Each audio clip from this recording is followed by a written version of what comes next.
Hello, folks. Welcome back to the Redeemed Marriage Podcast. This is Rusty and Heather Bryant, and we're happy to be with you. If you do not know us, we are the Redeemed Marriage.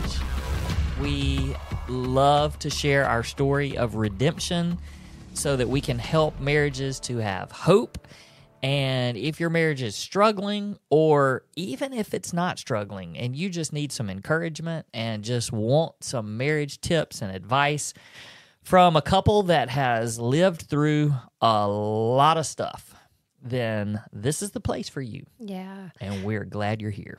Yeah, we are glad you're here. And I think sometimes people may think, what makes them different from everybody else? Because we've seen there's lots of marriage stuff out there. Lots of some good stuff. Yeah, Lots of good stuff. Yeah, there is good stuff. And a lot of that we listen to. Oh, yeah. But at least I do.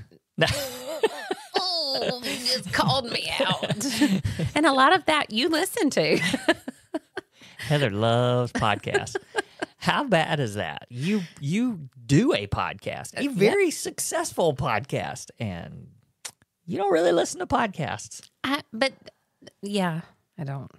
I love But podcasts. what I was going to say is, if you're listening and you're like, what makes them different from all of these others? Because there's some wonderful, amazing ones out there, is that we don't have a book knowledge, just a book knowledge of how to walk through redemption and restoration. But it is literally our story. 13 years ago, when I confessed to having an affair, there was nothing out there to be found on how to walk through it and walk through it in a God-honoring way.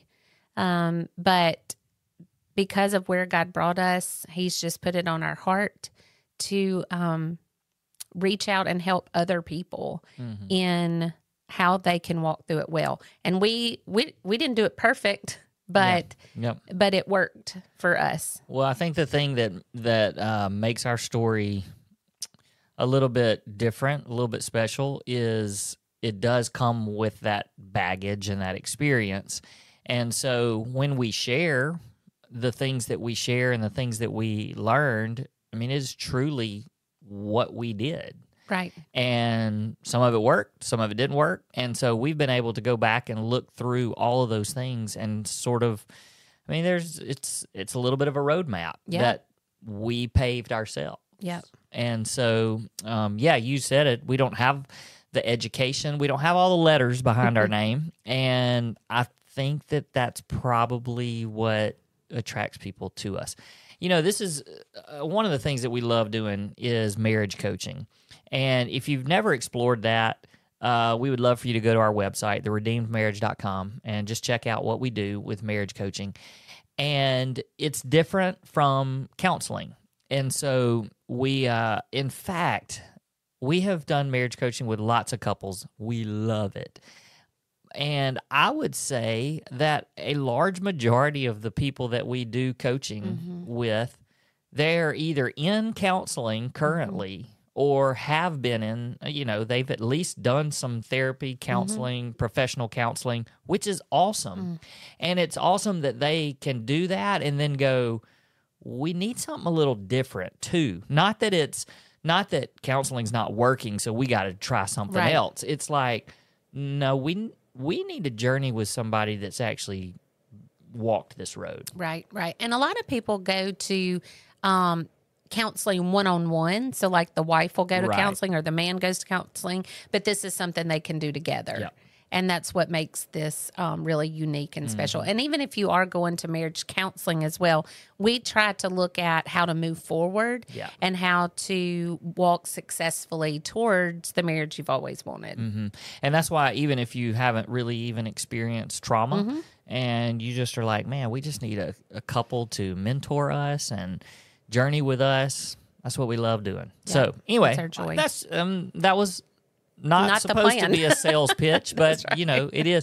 But I do want to go to what you were talking about when you said, it's our story and it's what we journeyed through and we can tell our story. And I think one of the big parts of our story is that when everything came crashing down 13 years ago, we had to learn how to do marriage the right way, or the healthy way. Let's call it that. Yeah. Maybe people would look and say that's the right way to do it, but it's healthy. And the things that we learned helped us to create a healthy marriage that we're living 13 years later. And I think that a big shift in that, we talk about communication a lot and how we learned how to communicate. And I think part of that really goes back to, for lack of better terms, we're going to call it fighting.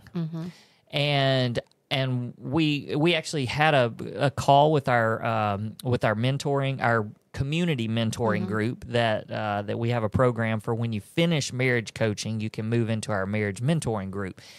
And last month we talked about fighting with them, and we had them actually submit definitions of what a marriage fight is. And I think that's part of the reason why we have a hard time really communicating about fighting, is because people have such a huge difference in thought of what a fight is. What that definition is of fighting. Yeah, because some people would say, oh, well, it's when my spouse and I get into an argument. Some would say, oh, no, it's when we're throwing things and cussing at each other. You know, that sort of, there's this extreme. And some people would say it's when we completely ignore each other. You know, it's like we're in a fight, and so we don't talk. Yeah. And so if you're listening to this, you may be thinking to yourself, gosh, we fight all the time. But somebody else might look at what your definition of fighting is and go, oh, y'all never fight. We fight. you know? So it's kind of hard for us to just nail down, this is what we're talking about. We're just talking about the fact that there is conflict in every marriage. And that is natural. We heard in our sermon this morning at church that couples disagree on 60% of everything. 60% of everything. Perceptions. 60% of what they perceive is different. Yeah, it's different from their spouse. So if you're living with a spouse, if you are living with your spouse, then you're under the roof with somebody that you already disagree with 60% of life. That's crazy. That is, and that's way bigger of a percentage than I would have thought.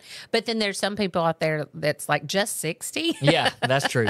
But it makes you, it sort of hits home, because you can go, okay, well, sure, we're going to have conflict. And so what I would like for us to talk about today is, how do we start moving away from letting those conflicts escalate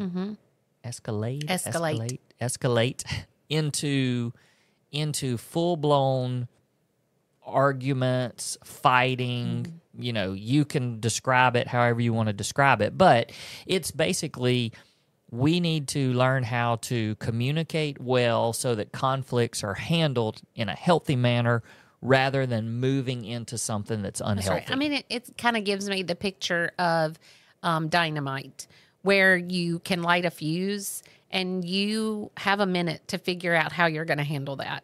And if you can defuse it, then the dynamite doesn't explode. It doesn't wreak havoc and cause destruction.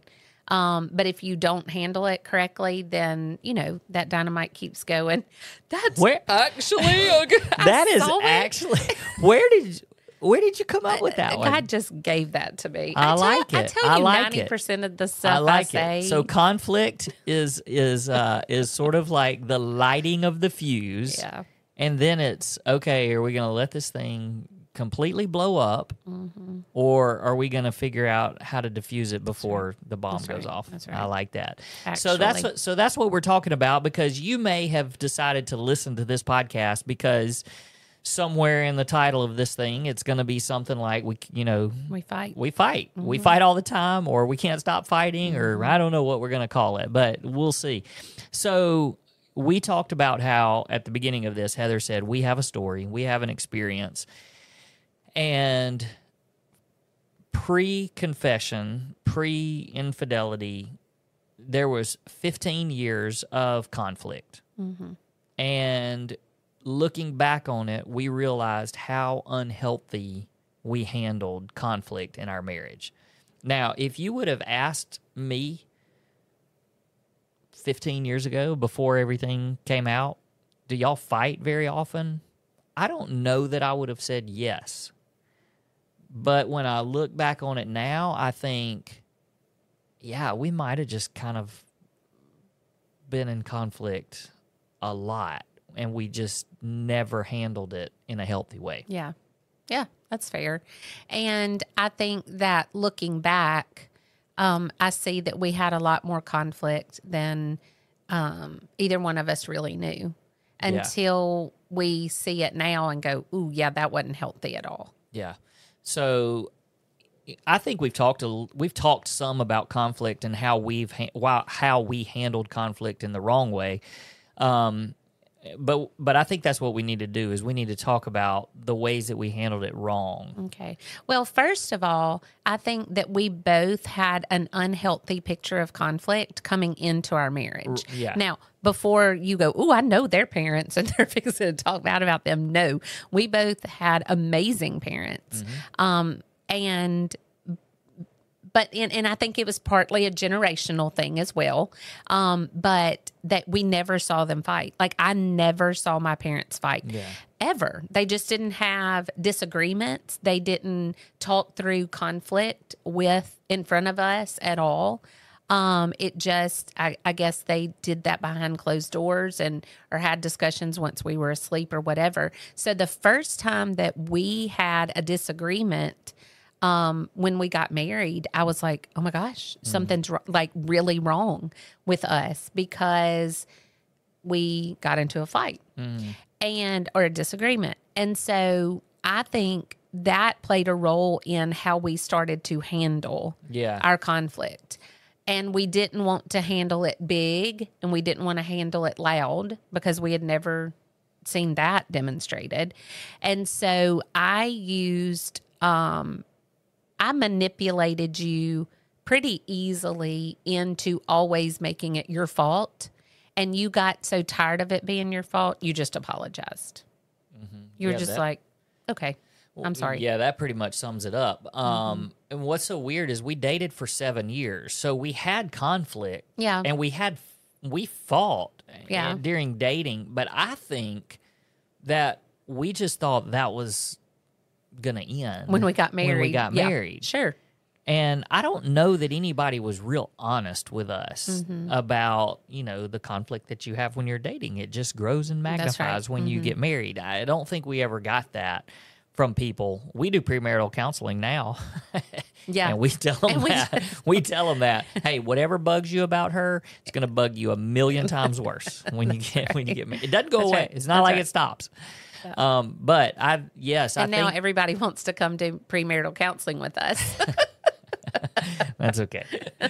Well, hey, just scared everybody off. Hey, we just shoot straight. We tell it like it is. But I do think that we had arguments, we had fights, but we were expecting it to just magically be okay. different when we got married. Yeah. And, it was probably like, but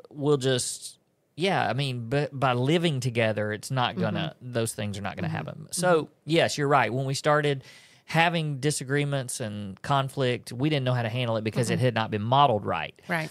And so some of you may be on the camp of, well, we don't want to fight in front of our kids. Well, here's the thing. If you know how to fight correctly, and if you know how to handle arguments and disagreements in a healthy way, then it's okay to do that in front of your kids because they need to learn that mom and dad have disagreements, but they handle them and they work them out. Now, we would say don't ever let the temperature rise in front of your kids. That's right. You need to be able to handle conflict, talk it out, and even if your kids see it, that's okay. But anything that becomes scary to your children or where they might question and say, oh, are y'all going to get a divorce? Like that kind of thing is traumatic for a kid. Sure. And so you have to be careful there. But you nailed it when you said arguments and disagreements would come because I mean, I don't think you had any trouble telling me things. Yeah.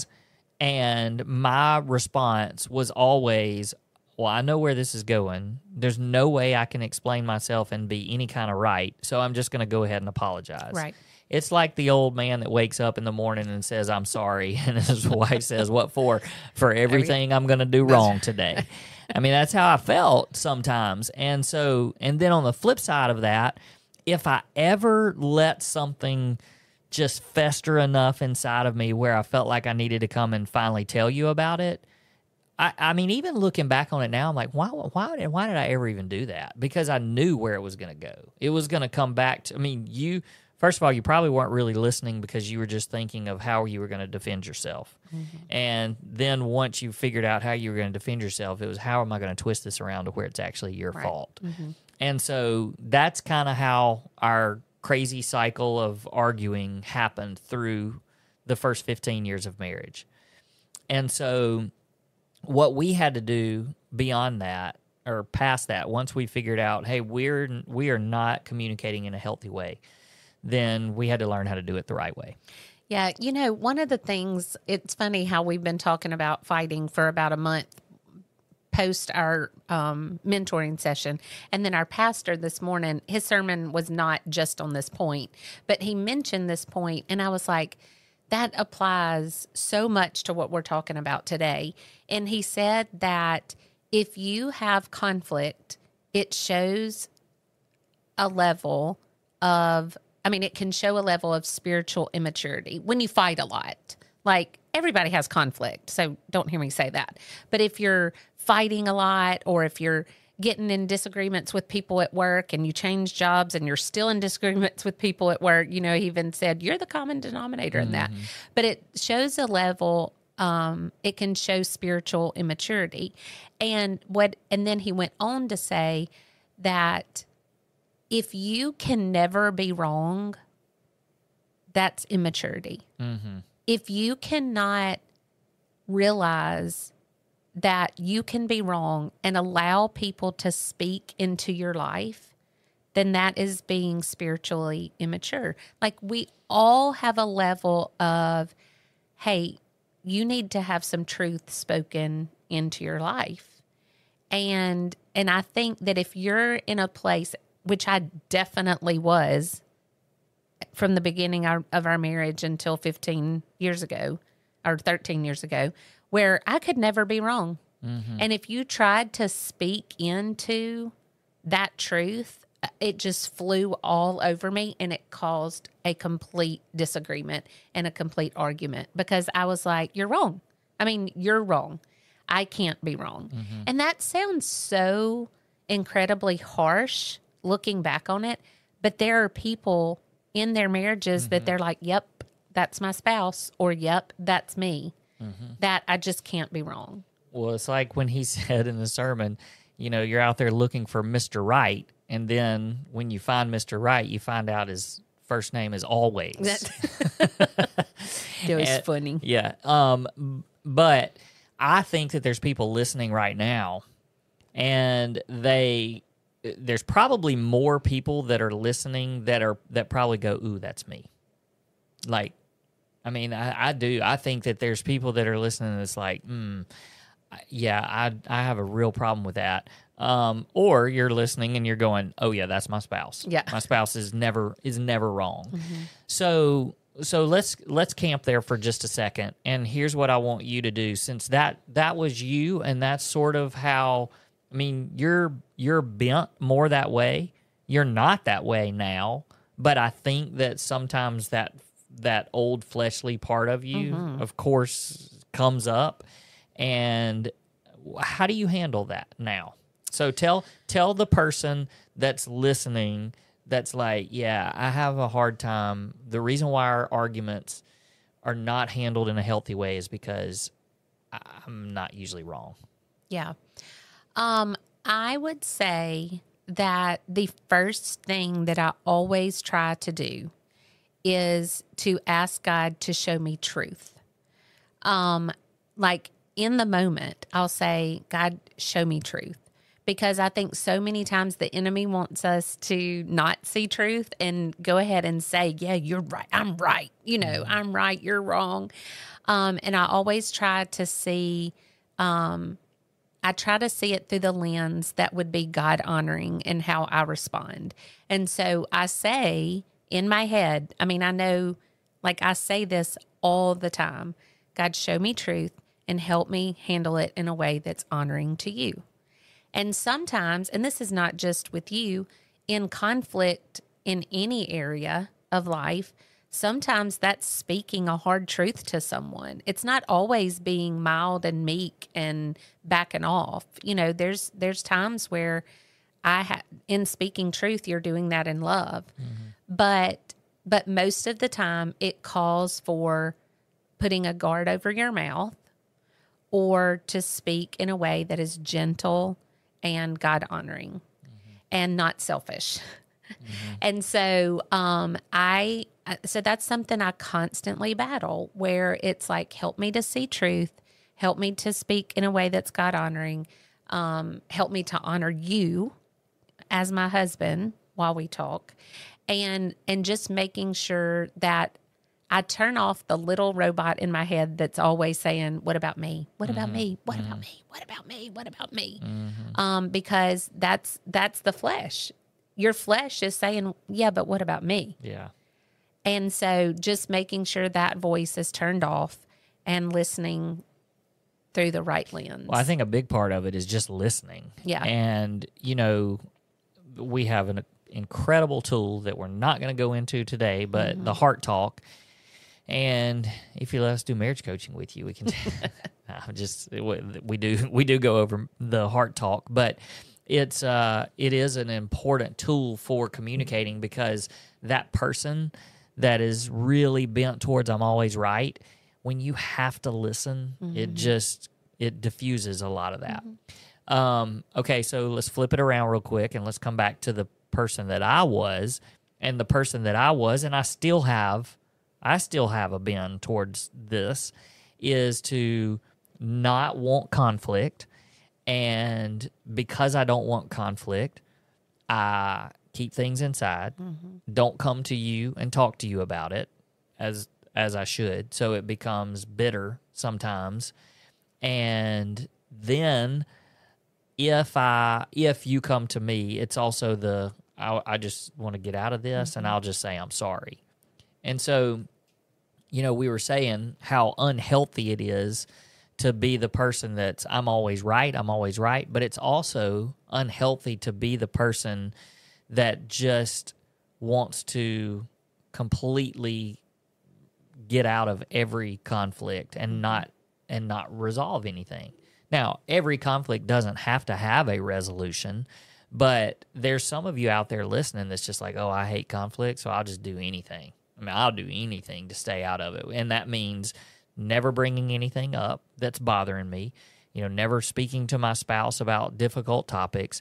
And when my spouse comes to me, instead of actually having a conversation about whatever it is, it's just, oh, I'm sorry, my bad. Yeah, which is a peacekeeper.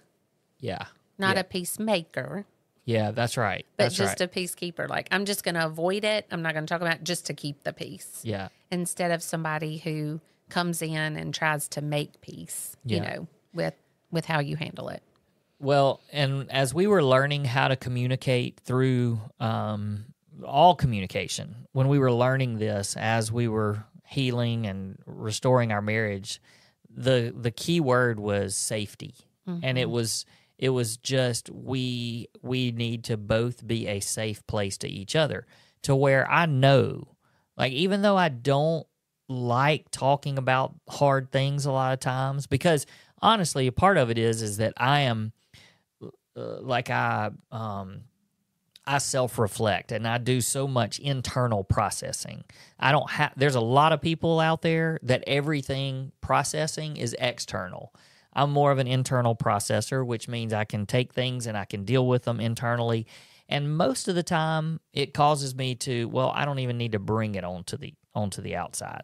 But at the times that I do feel that need, I know that I can do that. I know that I can come to you and it's not going to blow up. And then for you, you also know that you can talk with me, and now I'm going to be much more honest and really, I mean, blunt, brave, whatever you want to call it, because I don't feel the need to just always say, I'm sorry, I was wrong. Right, right. You know, sometimes when you talk about fighting and conflict, you think about, I hear this word a lot that you get into the crazy cycle of fighting. You know, like we always are fighting about the same things over and over and over again. And even no matter what the outside thing is that's causing it, it still gets to the root of what you always fight about. It could be, you know, it could be talking about money, but then it's hitting the core root of your fear of not being enough. And so then that spurs on this crazy cycle that you fight. For example, I think our crazy cycle that we were in all of the time is I didn't feel loved. That's what I kept saying. I don't feel loved. I don't feel like you love me. And because I wasn't feeling loved, then that would trigger actions in me that would make you feel disrespected. And so because I didn't feel loved, I didn't respect you. And so I could blame it on you. Well, he doesn't love me. He doesn't treat me right. He doesn't, you know, blah, blah, blah. And so that's going to make me disrespect him. And so then you would feel disrespected, which sent you right back into not loving me well, because who wants to love somebody well if they're disrespecting you all the time? And now there were outside things that we could say, oh, but the fight was about this, or it was about this, or it was about this. But it always came back to those roots of conflict of I didn't feel loved. And I mean, that could even have nothing to do with how you were treating me. It was just what I was desiring and wanting inside, and you weren't meeting that. And so because of that, then I didn't make you feel respected. And so that cycle just kept going over and over and over again. And so I know that people are listening, thinking about the arguments and fights that they get in, and they're like, it's the same thing over and over and over again. And so it's figuring out what those issues are and then breaking that cycle. Yeah. You know, like what is it when you argue that what's really the core issue? What is that? Well, and for most couples, it is love and respect. It's love for the wife and respect for the husband. That's why there's actually a book that was titled Love and Respect, and that's what it's about. And it's pretty much that's the core for most couples, and that's why they get in that crazy cycle. So you nailed it, and you probably didn't even really realize that. I forgot. That was just our story. Yeah, because those were our two triggers in arguments. Yep. And so not only did we get stuck there, but we got stuck in the role playing of I'm going to make it your fault and you're going to apologize. I'm going to tell you what you did wrong and you're going to apologize. Oh, you want to tell me what I did wrong? Watch this. You were wrong. Now apologize. Yeah. I mean, that was the crazy cycle of our fights over and over again. But once we started learning to listen to each other and to just freaking admit that I can be wrong, that was the hardest bond to break. The hardest chain to break was for me to realize that I wasn't always right. And I know that sounds so like I hear myself say that and go, that's awful. Yeah. I mean, that was awful. But it was a lie that I believed. It was a lens that I was looking through that was not truth. I mean, that's not on me. Yeah. This one's not my fault. You know, it was just a constant blame shifting to somebody else, but all the time it was your fault.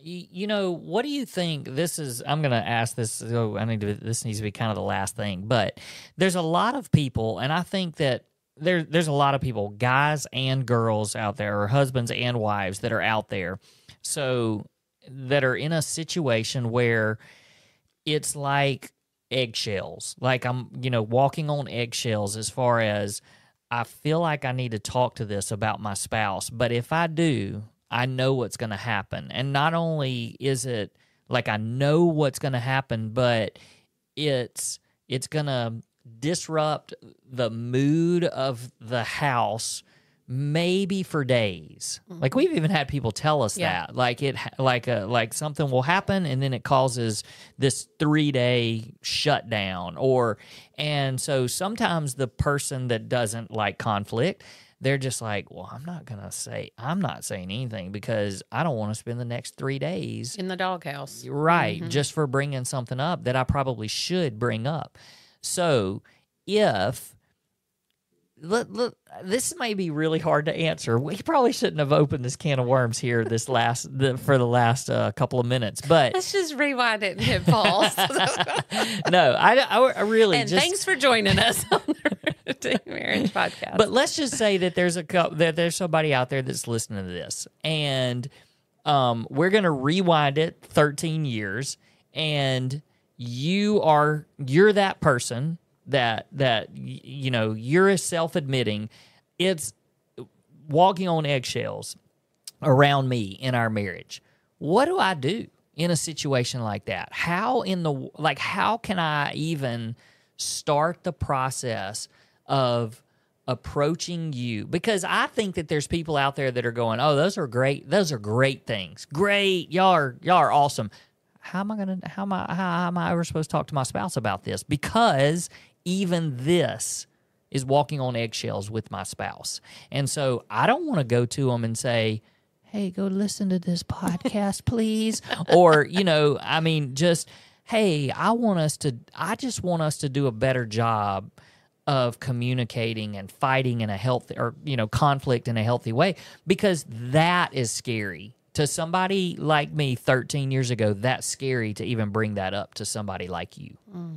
So what do you say? Like, help me, help those people. What do you do? Yeah, you're not going to like my answer. You're going to say, suck it up, buttercup. No, exactly. We talk a lot about how to talk to your spouse about hard things. This is one of those areas where it's like, it needs to look like a heart talk, where you go and you talk to them about what is hurting you and what's bothering you, and that you're not expecting them to fix it. You're not expecting them to apologize. You just need to tell them that this is how you feel around them. But what I was going to say is that you're not going to like is you can't fix your spouse. Mm-hmm.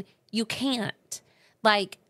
Yes, there has to be something that's done, but you're not going to say the magic words to where your spouse says, oh my gosh, you are right. For 30 years, I've been doing this wrong, and all you had to do was tell me. It's not a magic pill or a magic phrase that you can say. But I do think that it's important to go to them and say, every time we communicate, this is how I feel. And I think that this is an unhealthy pattern.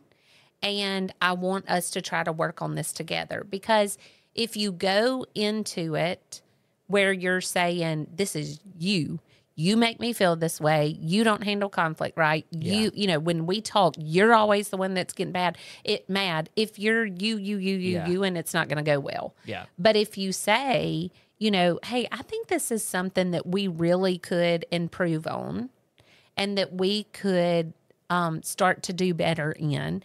And I want to talk about what it looks like to have a healthy conversation or healthy conflict in a marriage. Mm-hmm. That's going to go way better. It's still going to be scary because I was scary. I was a scary person for you to try to come to. I was not a safe place. Mm-hmm. And if you have a spouse that's not a safe place, then it's going to be scary. But you're opening the door to and asking them to consider the fact that your communication is not how it should be, and that you think there's a better way to communicate and a healthier way to communicate if you could just talk about it and discuss.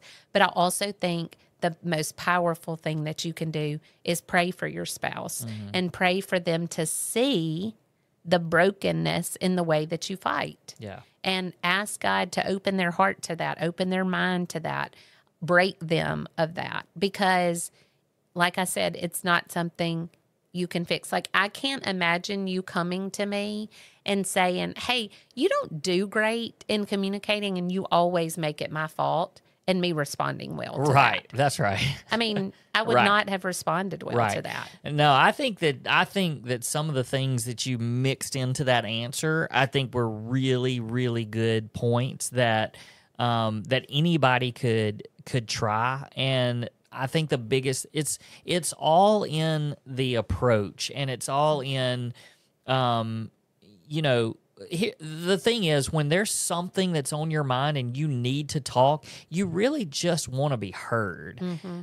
Yes, you want there to be some change or improvement, but initially it's just, I need you to hear this. And so in order for them to be in a spirit of just listening, like you said, don't go, you can even go and say, hey, I don't need you to I'm not expecting you to fix this or for me or whatever. It's more of, I love what you said. It's this, hey, I've really been thinking just a lot about how our marriage can just be the best that it can be. Not even saying how our marriage can be better, because that's you saying our marriage isn't good enough Because of you. Yeah, so we're going to fix some That's things. Right. That's right. But it's, I've been really investing a lot of time in, thinking about how awesome our marriage really can be. And like, I want to be that spouse for you.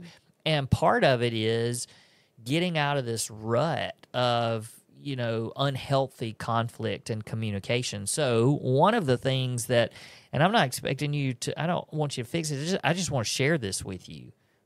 Like just approaching it that way, it's very, disarming. It's disarming, and it's putting that fuse out before it ever has a chance to light. And I will say too, and I know we're over time, but I do want to say too that if you make a big deal about it, it's not going to go well. Yeah. Like if you're like, hey, once we get the kids to bed, we need to have a conversation. We need to have a talk. I just need to talk to you. No, you didn't do anything. I just need to. Yeah. They're going to come in defensive. Yeah. They're going to be like, okay, what I do now. Yeah. But if you're on a walk, yeah, or if you're just fixing dinner and it's the two of y'all, whatever, where it's just a casual conversation of, hey, I've been thinking about this and I think we could do a great job in this area, or I think it could be an area where we could do better, or whatever. I know you said to avoid saying we could do better, but it's just an area that I think we could crush. We could do good at this. We just need to try a little bit and try something different. But if you make it a big deal, it's going to be a big deal. It doesn't need to feel heavier than it should be for an initial conversation where you just want to be heard. Yeah. I mean, and that can go for anything. It doesn't necessarily have to be, we need to talk about how we have conflict. I mean, it could be anything. Ooh, right. Ooh. Sorry, I just banged that. That's okay. That was our gong telling us to be quiet. All right. That's right. No, I think it's a great conversation to get started. We just there's couples out there that have tons and tons of conflict, and I want you to know that Heather and I, we have conflict, but we don't really fight. Because we have learned so much. Now, there are some times that we get hurt feelings and things happen because, again, 60% of life we don't agree on probably. But we just don't, the fuse never gets to a bomb, not even close really. And so much of that is because of the things that we learned through our journey. So, all right, I hope this helps. And we're going to sign off, and we'll see you next time. Peace.